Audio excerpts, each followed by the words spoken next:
I don't have to experience a certain thing so as to speak up against it. As long as it affects somebody else, it is my issue. Leaving no one behind, as simple as that. Leaving no one behind without any excuse.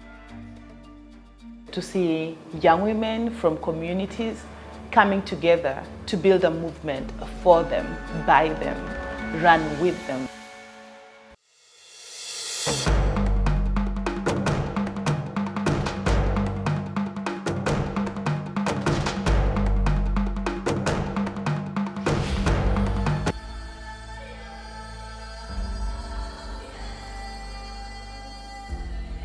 In a lot of our conferencing, most of our solutions are very textbook in nature, but then the practicality of it in grassroots activism and translating it to action has been a challenge. So we bring on board someone who is engaging at grassroots level. I would love to invite our facilitator of the week. Her area of expertise are around feminist teaching and facilitating, advocacy and feminist activism, legislation and governance, male engagement. That is the question that came out of all the leadership institutes that we have. How can we engage male? Can men be feminists? That is something that we all asked, and we had conflicting responses. But I hope that with this summit, we are going to find something that will help us push forward. So ladies, we are going to welcome Winnie Obure. Women power! Girls power! Women power! Girls power! At the end of the 4 days, what do you expect to get out with? We want to learn, network, and to get new ideas from our fellows, since we all have different ideas on feminism. One of us has mentioned that we need to interact with others who have started their own organizations and understand how they came up with all these organizations, and also resource mobilization, just to get an idea on how they started it and how they're coping up with it.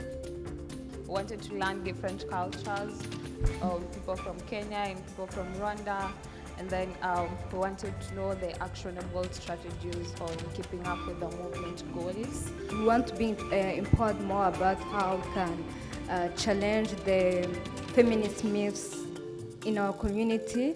Is a renewed commitment. Akili Dada has helped us so much, and as a team we put in so much efforts to be where we are today. So at the end of the summit, we hope that we'll come up with an action plan on how to engage beyond the summit as the WGG East Africa. Just being able to get these leaders working at the grassroots level and bringing them together in a very competitive way was so encouraging.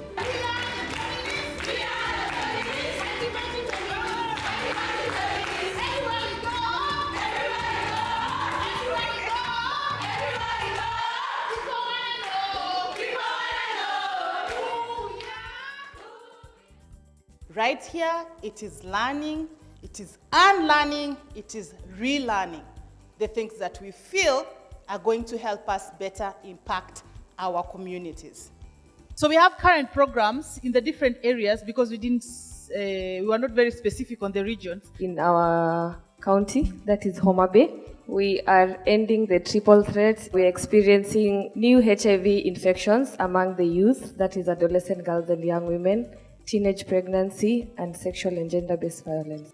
I'm on the board of a youth center, so we have a health department where youth are given the counsel about or educated about sexual reproductive health and others. We also support teenage mothers.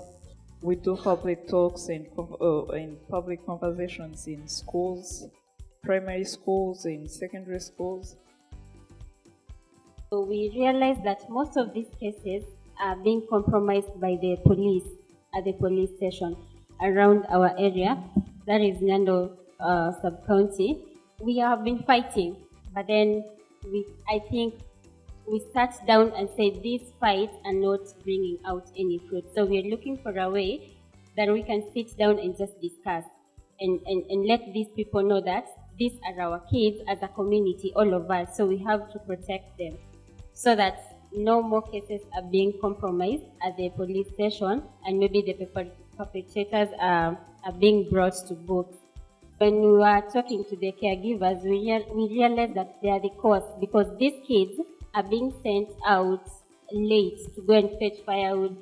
What does impact look like for us? What we've done in the summit is just to redefine what success looks like, what impact, involvement, engagement, inclusivity, intersectionality, and say that young people must be at the heart of everything that we do for them if we want change that is more effective, that is sustainable, that is more engaging on all the partners. You have young people involved, not just at the implementation, but having young people involved from just design, even brainstorming, to designing, to research, to implementing, to reviewing, to monitoring and evaluating these processes. What really inspired me is when now these young leaders were able to start questioning even the work that they do and asking themselves the what next question. Like, what does success look like? What does impact look like? What does dealing with the root causes of these inequalities look like? And when they were coming up with practical solutions on addressing injustice, I was like, wow, this is amazing. So whatever we are doing with the caregivers, we are putting them in table banking groups so that we empower them. Recently, we've been buying gas so that these kids are not sent out to go to the posho mills at very weird hours when the perpetrators are able to get to them. We've actually been doing mentorships in schools, talking to young girls and young boys about gender-based violence. So we've actually been talking to them, informing them what's gender-based violence, the referral pathways, what do you do, where do you go to, how do you even report. So that is actually what we've been doing. So apart from doing an online campaign, because we have the school, the underage young girls, then how do we go about it? So we were also given a challenge because now here in Kenya, most students right now are at home. So the challenge is, how are we going to engage these young girls to activities in order to reduce the number of GBV cases that will be reported back in January when they open schools. And we've also been doing a lot of radio talk shows whereby we have members of We for She movement, we have the health champions who train going to radio talk shows, talk about the issues of sexual gender-based violence. And conducting campaigns in our community to let people know more about gender-based violence, how it's affecting lives, and how we can control it, or how we can contribute together to fight against it. In 2021, girls told me, we actually don't need pads. You keep on coming here telling us about pads so that we don't have sex and get pregnant, but you're not giving us the root cause of this sex. Why do we keep on saying these women need pads, these girls need pads, while we trying to do what they actually don't want? You're not even asking us, because the people you think are making us pregnant are not. There are our age mates who are making us pregnant, but it is because of our own body autonomy. If you can talk to us about body autonomy and give us solutions and tell us this is the repercussion, then we listen. Don't come here and give us pads and say that you don't want us to be pregnant. And the pads we gave me there, the one that cost 50 shillings in Kenya, we don't even ask them, do you want to use always? Do you want to use this OB or what? No. You take pad, go home.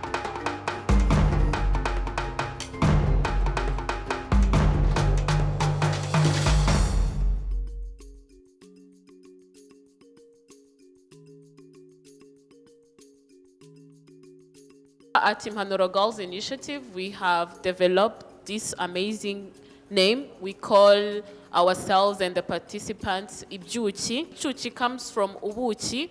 Ubuchi is honey. Yes, so Ichuchi is considered as someone who is beautiful, someone who's sweet and everything. So we have the characteristics of Ichuchi, which aligns with the feminist, is someone who is beautiful because each one of us is really beautiful. And Ichuchi is someone who is an advocate. We are sure you have went through the advocacy training through us as Impanuro Girls Initiative, so you can advocate for yourself and also for your peers. To me, means freedom without any impediment. We're trying to empower women to know their sexual and reproductive health rights. We're trying to talk to women and show them the way or show them the path of leadership. Ni kujaribu kupunguza unyanyapaa ambao wanawake wamekuwa wakipata kutoka hizo enzi za ubeberu na ukoloni. The last thing that I would speak about feminism is to ensure that the last woman is also appreciated and dignified in our communities. Yeah, because we are fighting different inequalities, but I think and I believe that feminism needs to uplift the lives of women, all women. The way government invests in feminism, in a way of rights and opportunities, the different approaches to feminism. Like in Rwanda, we do approach it calmly, with talks, but with a polite manner. But Kenyans are too radical for us. Let me give an example where last year, I think it's last year if it's not early this year, a young lady went to a concert wearing a net and a thong with no bra. They jailed her. The feminists in our country, they went on social media, they blasted the people, they hold the police and government accountable, they reminded them about the policies, the rights of every girl and woman on the individual level. And that girl really was gotten out of prison.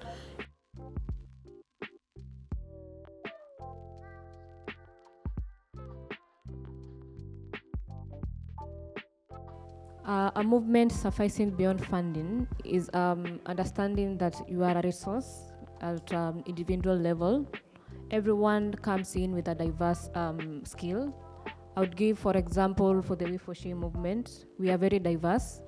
I know I'm into programs and I proposal writing, monitoring and evaluation.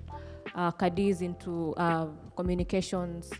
Mercy is also into programs. Everyone is very diverse. Elvina is into community initiatives when we need to mobilize. We know and we understand everyone's strength, and that has been our sustainability plan. We know that everyone is having a unique role they are playing. So we don't depend solely on funds, but we are as much as we're struggling to see ourselves be where we want to be, without the funds we have done much, but we are positioning ourselves to get these funds. You don't get the funds when you depend on them. They should find you doing something. People being the resource, not money.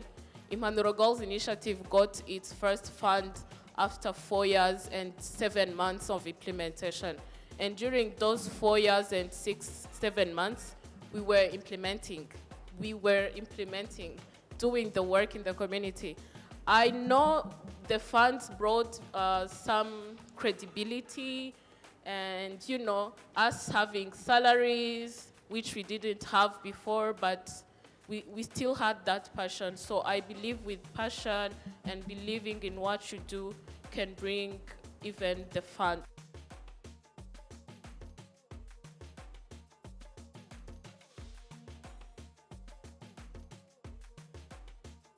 Movement building means coming together with a common collective vision with any issue in the community. Activate organized diversity groups of people, organization and creation in my capacity, we are saying that you get people to work for the betterment of the community. So what I can say is that in movement building, you need workability to mean that you need people who are striving, or people who are looking at a specific, they have a specific objective, they have a common goal, they have an intention in looking at the community. Also, we need resilience when it comes to resource mobilizations. And also what I can say to ensure that the movements are sustainable, we need intentional people, and also we need to identify friends who are going to support you in these organizations. So in this case, we need sustainability, we need resilience when it comes to self-care and collective care.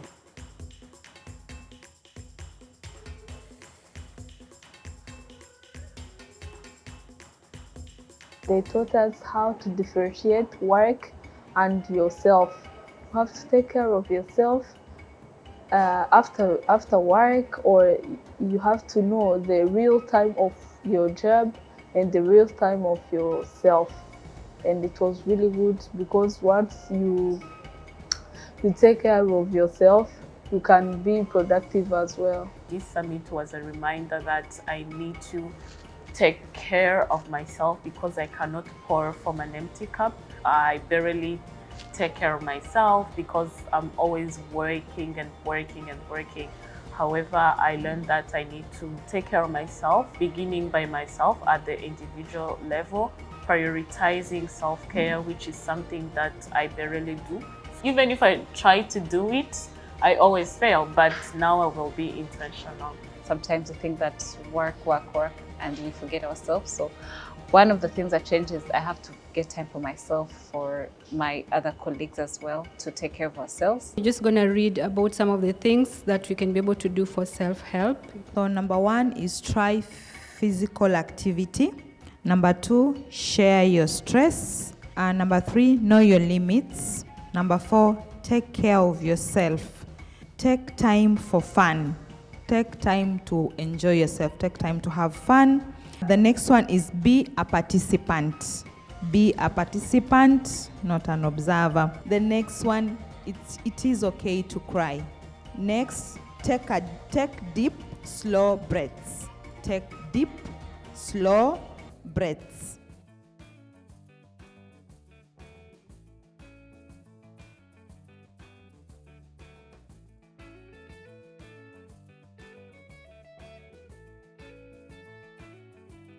What we do, or also what I can say you can do, I'm sure maybe if you are growing, we have groups that have already been there.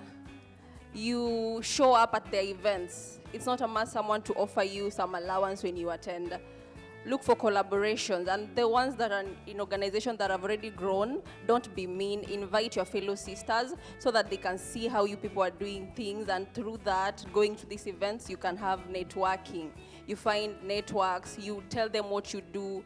It's through collaboration and talking to each other that we can know how we can help you. If you just stay in the house, or maybe you say we are not yet, we have not grown, so we don't know how to start, there is a way. Join other people. When they're doing the activity, show up at their events, help them, assist them in ushering, maybe just offer some assistance. And through that, it's when you'll get networks and how you will know how to grow even as a young organization. Collaboration, partnership, and showing up to events and networking. I'm just trying to encourage us is when we go back to our county, we need to sit down and strategize on how we can develop or come together. We're saying that we are here to network and to collaborate. Then how are this network going to be impacted, or how is this network going to grow? It is going to grow if we just sit, talk to each other, and strategize on what is the next thing that we need to do. So networking with each other, collaborating with each other, and trying to find, I can just say, other organizations that are strong, or even try and talk to the Mombasa team and find out how they strategized and came up with the we for she. So let's embrace intentional sisterhood.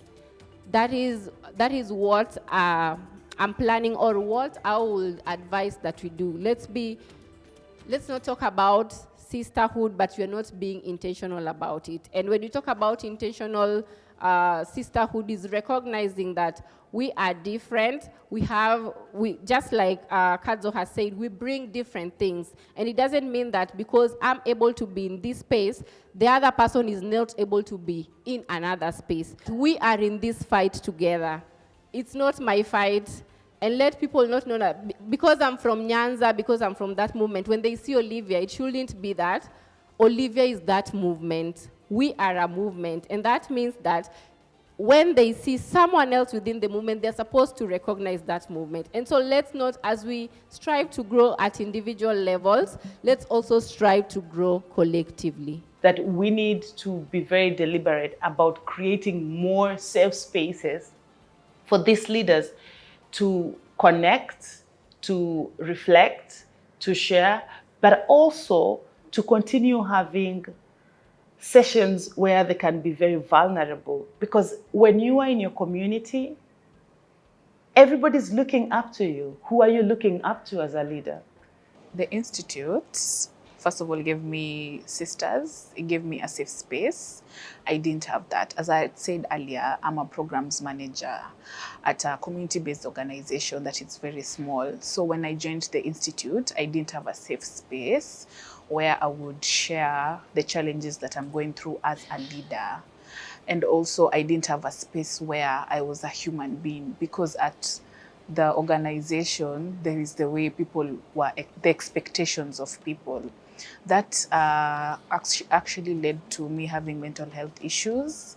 I had a mental breakdown, and it gave me trauma. So when I joined the Institute, I met other people that had mental health issues. So I got that support system. Other than that, in terms of my career, I was not mentored by anybody. No one told me, for example, how to be emotionally mature, how to behave when a stuff gets into your head, or a survivor, or things like that. So I got those skills that I was able to use when I got back to my community. How can we work together as a movement, as a network, to ensure that we are advocating for our issues collectively?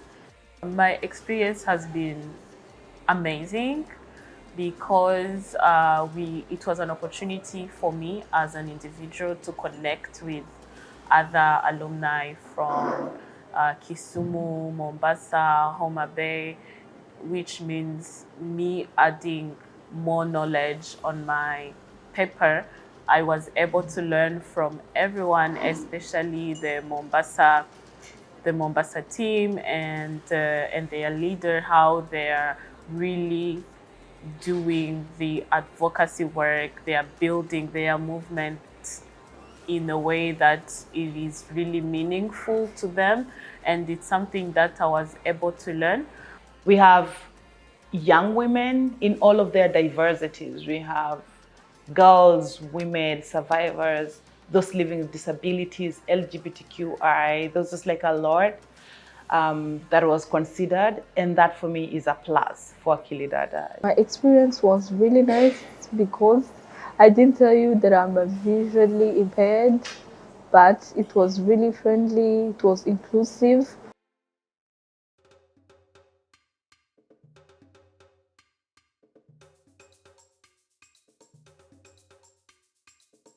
Where you are and what you're doing is important. Do it and do it well. If it's just talking to your neighbors about feminism, do what you have, because you don't have all the knowledge in the world, but use what you have to the best of your knowledge. Getting to hear these powerful young women from different communities coming together, forming movements, and discussing about feminism in their own language, talking about the issues in their community, issues that affect them as women, but again, doing something in a very smaller way that every single day it makes a difference in the community. And for me, that is already inspirational, because I believe as transformative leaders, this is how it needs to move from this generation to another generation. But again, we are speaking common language and we are focusing on common goal. For the solution of diversifying funds, we thought of not depending on one resource. So that's what normally happens to most CSOs. You find that when they're funded, they only focus on one thing, and then when the funding is not there, then they lose everything. So in terms of diversifying funds, we mean like fundraising. Maybe I'll give an example of a CSO in Rwanda. So when they get the pharmaceuticals that we were talking about, like the emergency contraceptives, they sell them at a discount. So in that way, they're helping the community as well as making money aside. So we should think of ways to diversify funds so that when a particular funding is not there, you still have other ways how you can mobilize funds through fundraising and other activities. The bigger person is people, because in us there is enough to work.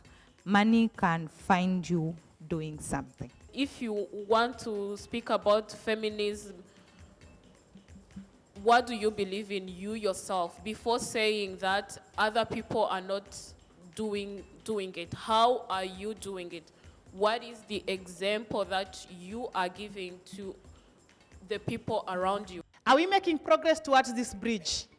If it was a river, now we have good stuff on the other side and we have the other good stuff here. To be able to merge the two and bring a ripple effect of change and goodness, we probably need to join some more. Sometimes you have all the solutions amongst us. Is that we need to coordinate, we need to talk to each other, because even that particular perpetrator you are assuming has a demon actually is bringing something on the table. But because we've fixated our minds that they don't belong here and they need to go to the prison, we lose it all together.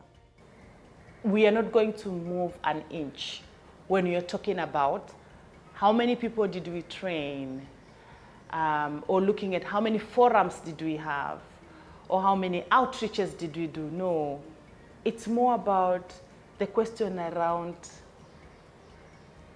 what is the actual success, okay?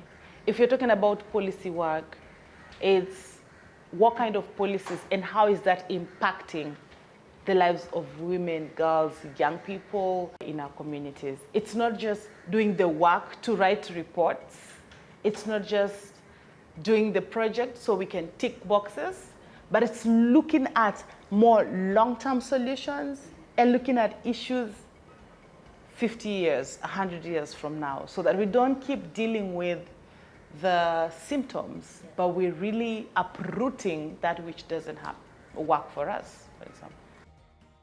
It has given me and us an opportunity to start seeing things that we thought we saw in Safi's view. For example, gender-based violence, we've been seeing it in Safi's view, but now I see it as an issue of systemic. It's an issue of systems and structures that we need to think of how we can decolonize the system and structures that have been oppressing women and girls in the society.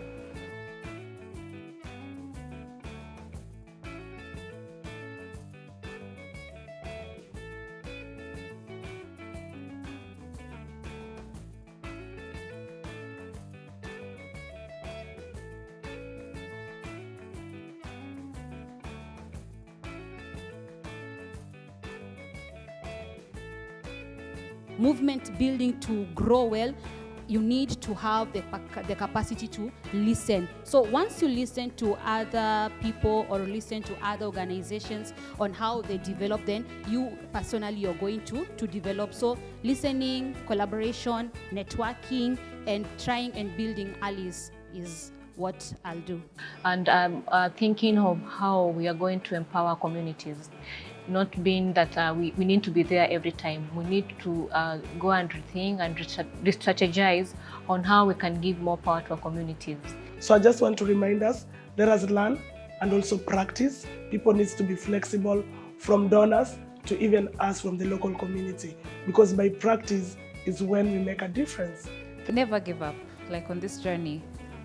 As in Swahili they say pole pole. Exactly. So like a drop of water cannot really impact you, but when it's a wave here, it can even move a house.